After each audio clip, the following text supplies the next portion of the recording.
जल को पंच तत्वों में से एक तत्व माना गया है, जिनमें प्राण प्रतिष्ठा से स्थापित भगवान गणेश की मूर्ति अपने मूल स्वरूप में समाहित हो जाती है। सभी देवी देवताओं का विसर्जन जल में होता है, क्योंकि जल को नारायण का एक रूप माना जाता है।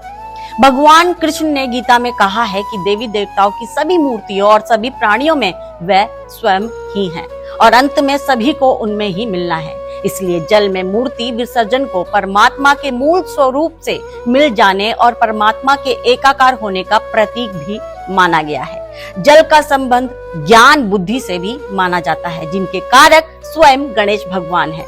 मान्यता है कि जल में विसर्जित होकर भगवान गणेश साकार से निराकार में आ जाते हैं।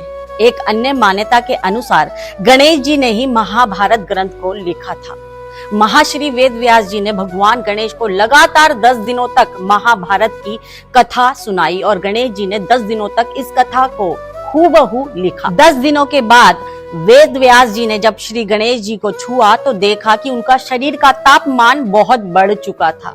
वेद व्यास जी ने उन्हें तुरंत जलकुंड में जाकर उनके शरीर के बढ़े हुए तापमान को शांत किया।